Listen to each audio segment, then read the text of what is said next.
Djokovic is sent back home from Australia yesterday. He posted this beautiful picture that said, I've spent fantastic quality time with my loved ones over the break, and today I'm heading down under with an exemption permission. Let's go 2022.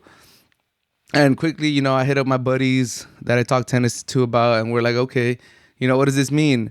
Australia does have one of the harshest, strictest lockdowns, laws, rules, whatever you want to call it. They've been in lockdown for a while. They have one of the strictest rules, and good for them. They've had their cases down almost to zero for a while. They've had a good success with the pandemic. So, they implemented these rules. They have border laws. And we basically looked at it. My homie was like, basically, we're going to lose hella views if Djokovic is not there. And I was like, we want whoever wins the 21st Grand Slam, breaks the record, breaks the tie of 20 to happen on our tournament. We were both being a little, funny about it, a little cynical about it. Like, basically insinuating like the only reason they let him go is because they want Djokovic to play, the number one player in the world. They want history to happen in their tournament. And, that's all good. Like, we kind of understood it. It's how the world works. We weren't surprised. Jamie Murray commented on it. He said, I think if it was me that wasn't vaccinated, I wouldn't get the exemption, which is, I don't think anyone was like, damn, Jamie Murray really thinks that about Djokovic. Like, really thinks that about the situation. Like, is that really what's going on? I don't think no one was really taken aback by that. Everybody kind of understood, like, yeah, it's the number one player. It's the way the world works. If you have notoriety, if you're successful, if you got money, if you got pull, things are going to happen for you that won't happen for everybody else. So, everyone, these were natural reactions, both mine and my friends on the group chat when we saw that he was going to go to the Australian Open after a lot of speculation. After Jamie Murray talked about it, they followed up the questions like, oh, so you think this is not fair? You think it's not like they're not treating everyone the same? And then one of his Great Britain teammates was like, we just hope that, we just have to trust that whoever panel is doing these reviews, he did get a proper medical exemption and blah, blah, blah. Just basically saying we hope the process was thorough and, he's not getting special treatment. And that was pretty much it. I thought that was going to be it. I thought obviously there's going to be people thinking like, of course they're going to let him through. Like, he's Djokovic. He's the number one player. He's a reigning 3-time defending champion. He's won it, 9 times. So it was like, okay, they're going to like succumb to the pressure of letting Djokovic play. But that was not the end of it. Obviously, if you live in Australia, you probably feel way more stronger about this than just, a fan from the US, a fan from somewhere else in the world. If you live in Australia, you've had to deal with these lockdowns. You've had to deal with the government telling you what to do, the government implementing these harsh, strict laws, strict border rules, locking down the airports, locking down the borders, not letting people coming in, not even loved ones, not letting people come in to see like someone that's about to die. They've been very harsh with their exceptions. So you kind of were like, okay, who cares about the other players? I mean, if you live in Australia, you're probably not thinking about the fairness of the tennis or like the fairness of other players. You're kind of thinking of it as the fairness as a civilian that lives there who wishes they could have, a friend or a family member come to Australia, go down under and, visit Australia. And they don't get this special treatment. They don't get the benefit of the doubt. They don't get this medical exemption that he got. So obviously there was a big backlash by Australians. It was a big thing. I went to sleep last night, just thinking it was going to wash over. Yeah, I kind of saw the backlash coming. Yeah, I saw players going to talk about it, going to give their comments. But today I woke up to the news that Djokovic was still in the airport. He was getting held overnight. They were reviewing his visa. They were reviewing if he was going to be allowed to play. And basically, different reports were coming out. People were reporting on it, basically saying the longer he stayed at the airport, the lesser and lesser his chances of staying in Australia were going to happen. It felt like it was just a matter of time till they were going to kick him out, deport him. And that's what happened. It got reported that the government was going to send him back and they quote that he failed to provide appropriate evidence to justify his stay in Australia. So that's it, you guys. Djokovic is not going to participate in the Australian Open. He is not going to be able to stay in Australia because he is not vaccinated. You have to be double jabbed according to Australian rules. You have to be double vaccinated or meet a medical exemption. And some of those medical exemptions was like you got the first jab and you got a severe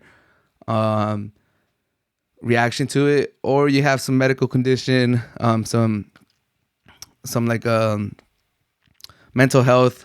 You have some mental health condition where if you get jabbed, like it'll like really set you off.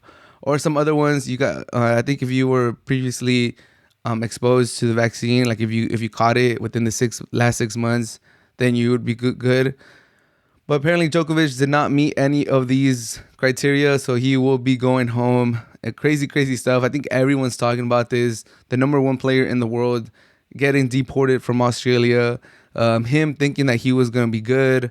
Supposedly he got, his medical exemption by 2 different panels. Even Australia tennis said it was good, I think. But once he got to the airport, he got turned back. They looked over his visa and they basically came to the conclusion that it was not, it was not a proper exemption and he had to go home. And that's crazy. There will be a new champion at the Australian Open. Although I have seen on Twitter and on Google when I was researching a little bit that his lawyers are onto this and they will be trying to fight for him to stay in Australia, because I believe he's staying in a quarantine hotel over the night or for a day, and then he'll be getting on the plane to leave. So he does have his lawyers working on it for him to stay in Australia. I don't know how successful that would be. I don't think it is going to be successful, in my opinion. He's not double jabbed. He doesn't meet the requirements. He will be sent home. So if he does get sent home, we will have a new champion in the Australian Open. I think this is good. It's a hard court. It's a hard court. It's a hard surface court. It's a hard surface tournament. So I think this bodes well for Zverev, for Medvedev. If you're a Nadal fan like myself, you might be getting excited now that Djokovic is out. I think if you're a Nadal fan, I don't dislike Djokovic by any means. I think he does have to follow the rules, and I could have seen this coming. I was kind of surprised when he posted that he was going to go. I didn't think he was going to play in the Australian Open. I will say this. If you're a Nadal fan, you shouldn't be too excited for this Australian Open, but for the fact that this now opens the doors for Nadal to be the first one out of the big 3 to get to 21, which in the grand scheme of things, it might not mean too much because Djokovic still is going to probably end up with the most. But I will say this.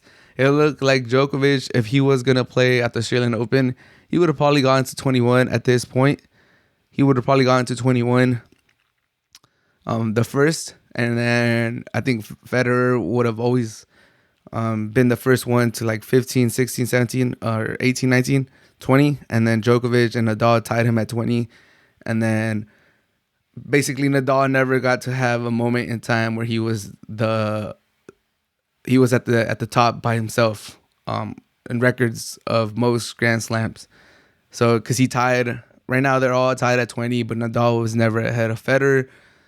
So with him getting that 21st, he won't get the Australian Open. I don't think Nadal, he's too rusty. It's not his surface. Historically he hasn't really won at the Australian Open.